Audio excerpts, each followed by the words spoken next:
बरेच लोक रत्नाची अंगठी घातलेले दिसतात।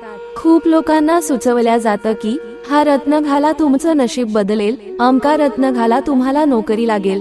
पण मित्रांनो, जर फक्त रत्न, खडे आणि अंगठी घालून जर पाहिजे ते मिळवता आलं असतं तर आज प्रत्येक व्यक्ती खडे घालून आपल्या इच्छा पूर्ण करू शकला असता।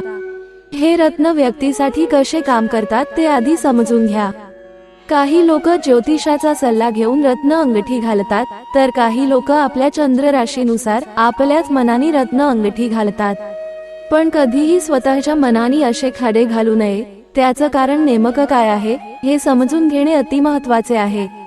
आधी जाणून घेऊ की रत्न आपल्यासाठी कसे काम करतात।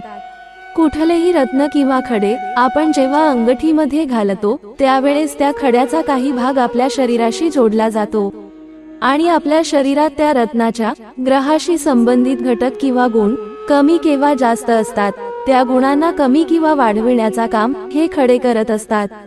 म्हणजे एकंदर बघता असं म्हणता येईल की शरीरातील त्या गुणांना बॅलन्स करण्याचं काम हे खडे करत असतात। एक सूर्याचे उदाहरण घेऊया। सगळ्यांना माहित असेलच की सूर्य हा आत्मविश्वासाचं प्रतीक आहे। जर एखाद्या व्यक्तीच्या कुंडलीनुसार त्या व्यक्तीमध्ये आत्मविश्वासाची कमतरता असेल आणि कुंडलीमध्ये सूर्यग्रह जर कमजोर असून आपल्या मित्र राशीत किंवा योग्य स्थानी बसला असेल तरच सूर्याचे माणिक रत्न धारण करणे शुभ मानले जाते। म्हणजे सूर्य तुमच्या पत्रिकेत चांगला आहे पण कमजोर आहे तेव्हाच त्या संबंधी रत्न घालावे। म्हणजे सूर्याचे गुण आत्मविश्वास वाढवण्यासाठी रत्न घालावे। जर सूर्य पत्रिकेनुसार अशुभ असेल आणि तो ज्या ठिकाणी बसला असेल ते ठिकाण त्यासाठी पूरक नसेल, अशा वेळी अंगठी घातल्यावर तो त्या ठिकाणचे अशुभ फळ द्यायला सुरुवात करेल। म्हणून रत्न खडे आपल्या मनाने घालू नये। चांगल्या ज्योतिषाचा सल्ला घेऊनच रत्न घालावी। आता या क्षणी जर तुम्ही एखादी ग्रहाची अंगठी घालत असणार आणि तुम्हाला माहिती नसेल की ती ग्रहाची अंगठी तुमच्यासाठी चांगली आहे की नाही, तर तुम्ही आम्हाला तुमच्या जन्म कुंडलीच्या डिटेल्स सह कमेंट करू शकता। आम्ही तुम्हाला कमेंट मध्येच उत्तर देऊन सांगू की ते रत्न खडे तुमच्यासाठी घालणे चांगले आहे की नाही।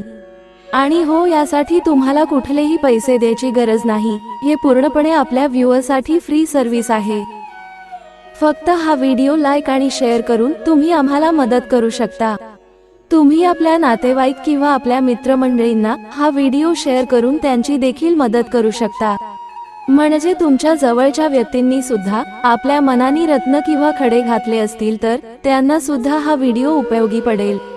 आणि हा व्हिडिओ जेवढा स्प्रेड होईल तेवढा आमचा सुद्धा आपोआप फायदा होईल। जय श्री स्वामी समर्थ। मित्र हो, ही माहिती आवडल्यास आपल्या प्रियजनांना शेअर करायला विसरू नका। धन्यवाद।